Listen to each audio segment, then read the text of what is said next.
Seja parte de uma experiência de pensamento elevado com as palavras de Krishnamurti. Prepare-se para desafiar suas crenças e expandir a sua compreensão da existência.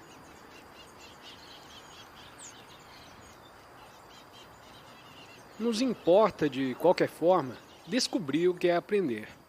Aprendemos de um livro ou de um mestre a respeito de matemática, geografia e história. Aprendemos onde fica Londres, Moscou ou Nova York. Aprendemos como funciona uma máquina ou como as aves constroem os seus ninhos e cuidam dos filhotes e etc. Pela observação e pelo estudo, aprendemos. Esta é uma maneira de aprender. Mas não há outra maneira de aprender, ou aprender pela experiência. Quando vemos um barco no rio, as velas refletidas nas águas tranquilas, não é isso uma experiência extraordinária? E o que acontece então? A mente guarda uma experiência dessa natureza, assim como armazena os seus conhecimentos. E quando na tarde seguinte saímos para olhar o rio, esperamos ter a mesma espécie de sentimento. Aquela experiência de alegria, aquele sentimento de paz, tão raros em nossa vida. A mente, pois, está diligentemente armazenando experiência na memória. E essa memória é o que nos faz pensar, não é verdade? O que chamamos pensar é reação da memória. Tendo observado aquele barco no rio e experimentado um sentimento de alegria, guardamos a experiência e depois desejamos repeti-la. É assim que se põe em marcha o processo do pensar, não é? Mas muitos poucos de nós sabemos realmente pensar. A maioria apenas repete o que leu num livro ou o que alguém disse. Seu pensar é produto de sua limitada experiência.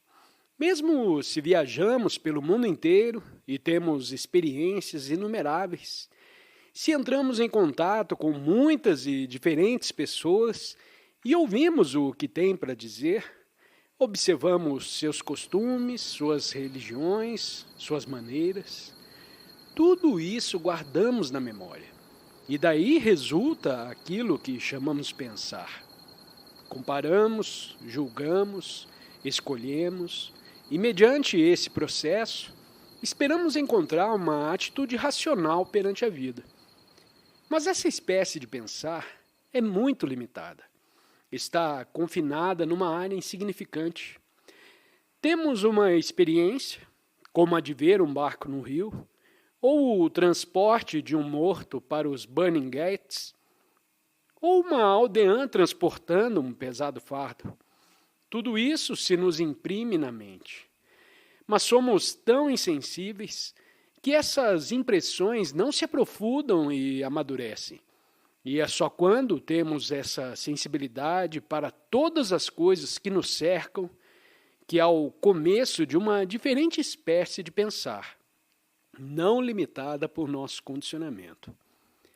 Se está firmemente apegado a um certo sistema de crenças, olha todas as coisas através desse especial preconceito ou tradição.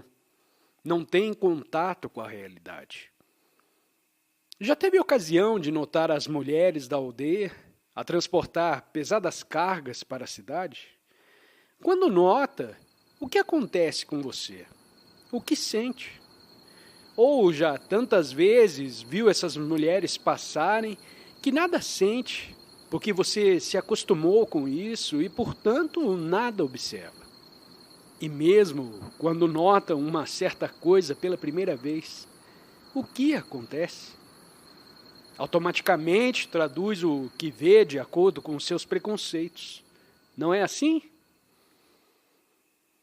Vocês o experimentam segundo o seu condicionamento de comunista, socialista, capitalista ou outroísta qualquer.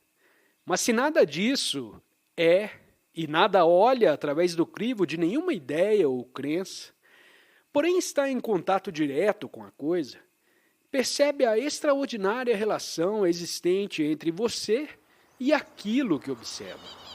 se não tem preconceito, nenhuma tendência, se está aberto, então tudo o que te cerca se torna extraordinariamente interessante e intensamente vivo. Eis porque tanto importa, enquanto jovens, notar todas as coisas. Estar cônscio do barco no rio, observar o trem que passa, ver o camponês com seu pesado fardo, observar a insolência do rico, o orgulho dos mestres, da gente importante, dos que se julgam grandes sabedores. Observe simplesmente, sem os criticar. No momento em que os criticar, já não está em relação com eles. Já existe uma barreira entre vocês e eles. Mas se simplesmente observar, estará em relação direta com as pessoas e as coisas. Se puder, observar com vigilância, com penetração, mas sem julgar, sem concluir, descobrirá que o seu pensar se torna admiravelmente penetrante. Estará então aprendendo a todas as horas. Em toda parte ao redor de vocês há nascimento e morte. Luta por dinheiro, posição, poder, o infindo processo que chamamos a vida. E não sente, às vezes, mesmo os mais novos de vocês, curiosidade sobre o significado de tudo isso? Em geral, nós queremos uma resposta. Queremos que nos digam qual é a significação das coisas. Assim, abrimos um livro, político ou religioso, ou pedimos a alguém que nos ensine. Mas ninguém o pode ensinar, porque a vida não pode ser compreendida através de um livro. E tampouco ser compreendido o seu significado pelo seguirmos uma certa pessoa ou por recitarmos uma certa oração. Vocês e eu devemos compreendê-la por nós mesmos, e isso só podemos fazer quando estamos plenamente cônscios, muito atentos e vigilantes, observando com interesse tudo o que nos cerca. Então, descobriremos o que é ser realmente feliz. A maioria das pessoas são infelizes. Infelizes porque não há amor em seus corações. O amor surgirá em seu coração quando nenhuma barreira existir entre você e o outro. Quando observar as pessoas que encontrar, sem as julgar. Quando olhar o barco de vela no rio, apreciando a sua beleza. Não deixe seus preconceitos ensobrearem sua observação das coisas como são. Observe simplesmente e descobrirá que com essa simples observação, esse percebimento das árvores, das aves, das pessoas que transitam, que trabalham, que sorriem, algo se passa com você interiormente. Se essa coisa extraordinária não te ocorrer, se esse amor não surgir em seu coração, sua vida pouco significará. Por isso é tão importante que o educador se eduque, para te ajudar a compreender o significado de todas essas coisas. Pergunta: por que desejamos viver no luxo? Resposta: o que você entende por luxo? Vestir roupas limpas? Conservar o corpo asseado? Tomar uma alimentação saudável? Você considera isso luxo? Poderá parecer luxo ao homem faminto, coberto de andrajos e que não tem possibilidade de banhar-se todos os dias.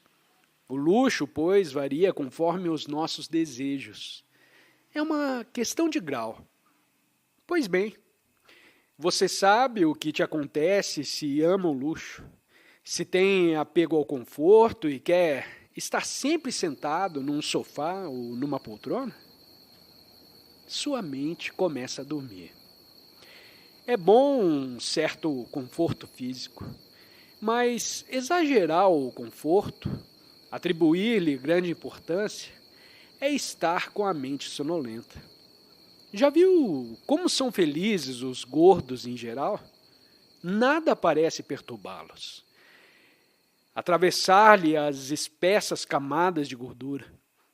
Isso é uma condição física, mas a mente também acumula gordura. Não quer ser interrogada ou, de outra maneira, perturbada. E assim, aos poucos, essa mente adormece. O que atualmente chamamos educação põe em geral o estudante a dormir. Porque se ele faz perguntas verdadeiramente perspicazes, penetrantes, o mestre fica muito perturbado e lhe diz: continuemos com nossa lição. Assim, quando a mente está apegada a qualquer espécie de conforto, apegada a um hábito, uma crença ou um determinado lugar, a que chama minha casa, começa a dormir. E compreender o fato é mais importante do que perguntar se podemos ou não viver no luxo. A mente, que é muito ativa, alertada, vigilante, nunca se apega ao conforto. Para ela, luxo nada significa.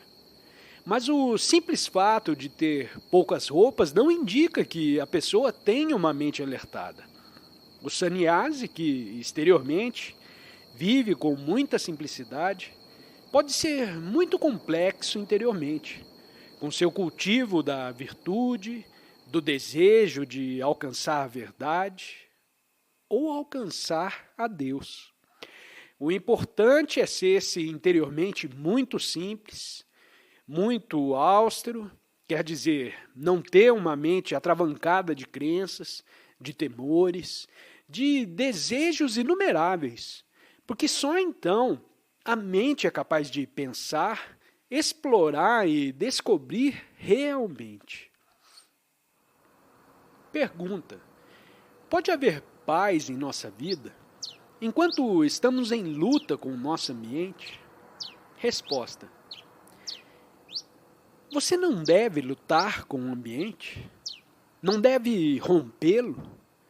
O que crê em seus pais, seu fundo social, suas tradições, a qualidade dos alimentos que toma e as coisas circundantes, como a religião, o sacerdote, o homem rico, o homem pobre, tudo isso constitui o seu ambiente.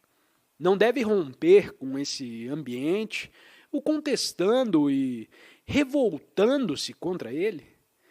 Se não está em revolta, se meramente aceita o ambiente, há uma espécie de paz, mas é a paz da morte.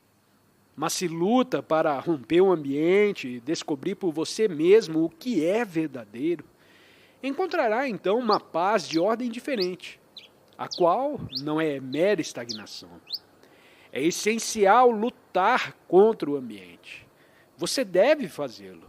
Portanto, a paz não é importante. O importante é compreender e romper o ambiente. Daí vem a paz. Mas se buscar a paz pela mera aceitação do ambiente, ficará dormindo e tanto valeria morrer. Por isso é que, desde a mais tenra idade, deve existir em você o espírito de revolta. Do contrário, declinará. Pergunta: você é feliz? Resposta: sinceramente, eu não sei. Nunca pensei nisso. No momento em que uma pessoa pensa em ser feliz, deixa de ser feliz. Não é verdade? Quando está brincando e gritando de alegria, que acontece no momento em que você está cônscio de que está alegre. Você deixa de estar alegre. Você já notou isso? A felicidade, pois, é uma coisa que não se encontra na esfera da consciência. Quando procura ser bom, você é bom? Pode-se exercitar a bondade? Ou a bondade é algo que vem naturalmente quando está vendo, observando e compreendendo? Analogamente, quando você está cônscio de que é feliz, a felicidade foge pela janela. Buscar a felicidade é absurdo, porque só pode haver felicidade quando não a buscamos. Você sabe o que significa a palavra humildade? Pode-se cultivar a humildade? Se você repetir todas as manhãs, vou ser humilde hoje, isso seria humildade? Ou a humildade surge, espontânea, quando já não tem orgulho e vaidade? Da mesma maneira, quando desaparecem as coisas que impedem a felicidade, quando a ansiedade, a frustração, a busca de segurança própria deixaram de existir, há então felicidade e não é necessário procurá-la. Por que estão quase todos tão silenciosos? Por que vocês não discutem comigo? É certamente importante expressar os seus pensamentos, ainda que mal, porque isso terá muita significação para vocês. E vou lhes dizer o porquê. Se começar agora a expressar os seus pensamentos e sentimentos, ainda que hesitantemente, quando crescer não serão sufocados por seu ambiente, por seus pais, pela sociedade e pela tradição. Mas, infelizmente, seus mestres não os estimulam a contestar. Não te perguntam o que você está pensando.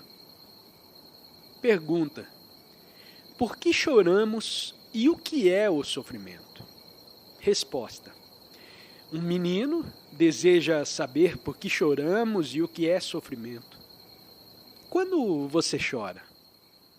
Chora quando alguém te toma o seu brinquedo? Ou quando te magoa? Ou quando perde uma partida? Ou quando seu mestre ou seus pais te repreendem? Ou quando alguém te bate? À medida que você se torna mais velho, chora cada vez menos, porque você se endurece contra a vida. Muitos poucos de nós choramos quando somos mais velhos, porque perdemos a extraordinária sensibilidade da meninice. Mas o sofrimento não é apenas a perda de alguma coisa. Não é simplesmente o sentimento de sermos barrados e frustrados. O sofrimento é uma coisa muito mais profunda. Veja, existe uma coisa que se chama falta de compreensão. Quando não há compreensão, há muito sofrimento. Se a mente não ultrapassar suas próprias barreiras, haverá sempre aflição. Pergunta: como podemos nos tornar integrados e sem conflito? Resposta: por que você se opõe ao conflito? Todos parecem pensar que o conflito é uma coisa terrível. Nesse momento, vocês e eu estamos em conflito? Não? Estou tentando lhes transmitir algo e vocês não estão compreendendo. Há, portanto, uma espécie de oposição, uma espécie de conflito. E o que há de mal no atrito, no conflito e na perturbação? Vocês não devem ser perturbados?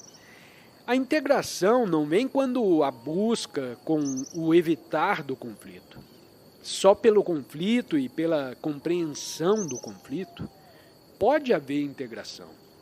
A integração é uma das coisas mais difíceis de alcançar, porque ela representa a completa unificação de todo o seu ser em tudo o que faz, em tudo o que diz e em tudo o que pensa. Não pode ter a integração sem a compreensão das relações. Suas relações com a sociedade, suas relações com o pobre, com o aldeão, com o milionário e com o governador. Para compreender as relações, deve lutar com elas, deve contestar e não meramente aceitar os valores estabelecidos pela tradição, por seus pais, pelo sacerdote, pela religião e pelo sistema econômico da sociedade a que pertence. Eis porque é essencial estar em revolta, pois de outro modo nunca terá a integração.